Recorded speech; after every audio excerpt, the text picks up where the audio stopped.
Shillong is home to many educational and vocational institutions that have been rendering their services for decades, some even spanning over 100 years, molding students into various dimensions.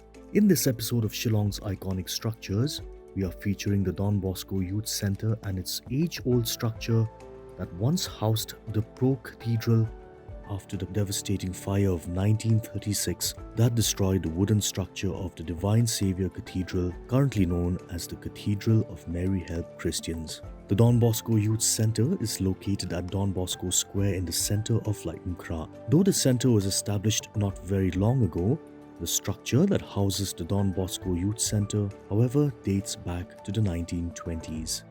The old structure was a two-story concrete building and a portion of the top floor resembling an Assam-type style of architecture with a cross on top was supported by four round pillars.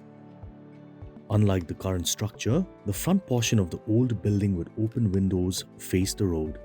Years later, when the new complex was constructed, its premises was an open space with the statue of Don Bosco at the center, surrounded by flower beds and benches on the sides.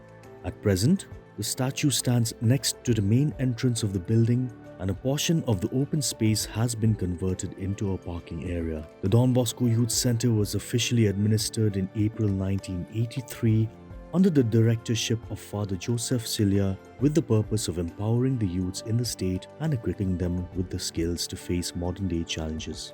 Here are some insights about the building. According to the present director of Don Bosco Youth Centre, Father Michael Makri, though the purpose of setting up the building in the 1920s is unclear, it is assumed that the structure was used by the Salesian missionaries for educational purposes. The Salesians of Don Bosco, a religious congregation of men in the Catholic Church, reached Shillong from Rome on January 26, 1922 to further the mission of the Catholic Church in Shillong following the departure of the Salvatorian missionaries during the First World War. Under the Salesians, many institutions were built in Shillong, like the Novitiate in 1924, the Salesian Theologate in 1928, St. Anthony's College in 1934, and St. Mary's College in 1936. Father Makri assumes that it must be during around this time that the building was constructed to serve the same purpose, imparting education.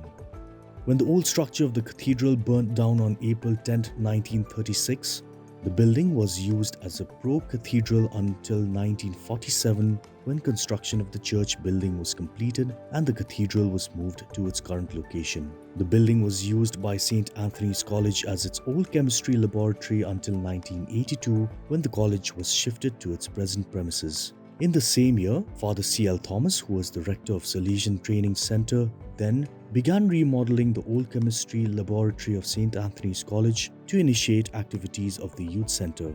It was only when Father Joseph Cilia was appointed in charge of the new venture that the official announcement of the opening of Don Bosco Youth Centre was made in April 1983. In the beginning, the centre started off with only 5 typewriters, offering classes in typewriting and shorthand. The structure at that time was a 2-story concrete building. The ground floor consisted of classrooms and a hall for youths to engage in many indoor games like table tennis and badminton, while the first floor was used as a chapel.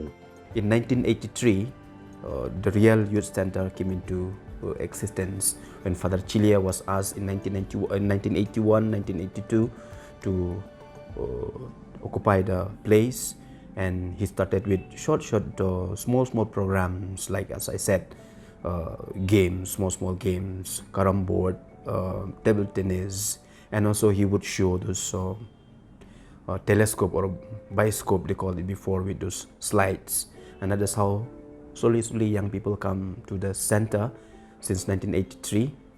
And then he started with some other courses like typewriting, then music classes, then later on with karate, and then stenography, like that.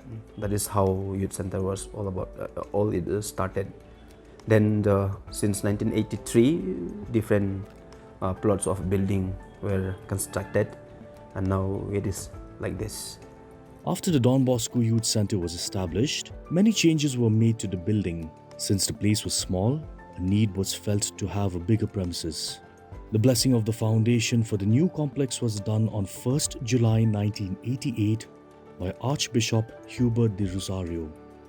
The entire complex was completed 3 years later, and Don Bosco Youth Centre began to offer varied types of services. In the later years, more changes were made to the building, such as an extension of the chapel and the construction of an annex to accommodate the mini indoor stadium.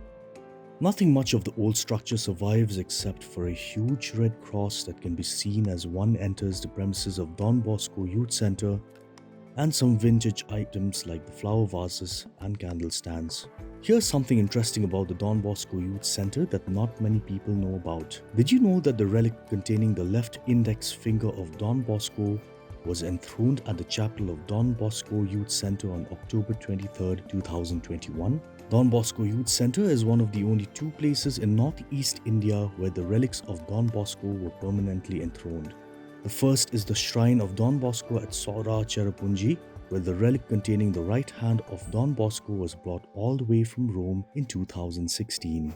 Did you also know that the centre runs an independent TV channel, the only channel in the city that runs programs from 8:30 am to 11 pm via Lelanki cable network?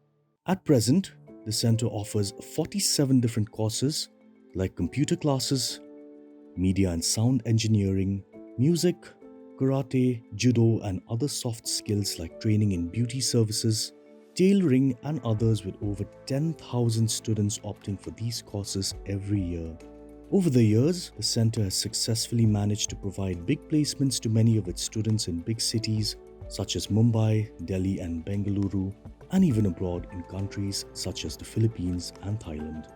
Apart from these, the centre also renders its facilities to the Alcoholic Anonymous Association and Narcotic Association, besides giving counselling to all kinds of people. All the education that we impart to them is basically for them to stand on their own skills.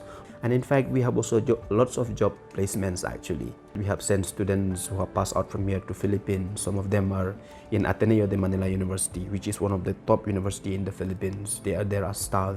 Some are in De La Salle University again, which is another big university. And like that, there are lots of students who are also in the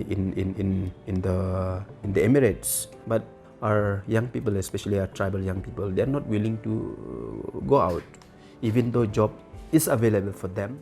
In this day and age where employment is scarce, equipping the youth with specific skill sets to become job providers rather than job seekers is pertinent, and the Don Bosco Youth Centre is one such institute that has been trying to empower the younger lot over the years. I think the only message that we can give to young people is that don't depend too much on government. You are the master of your own life. Don't look only for government job or white collar job. Think the unconventional way, like they say, think out of the box. Don't focus yourself so much on those studies that will give you a white collar job.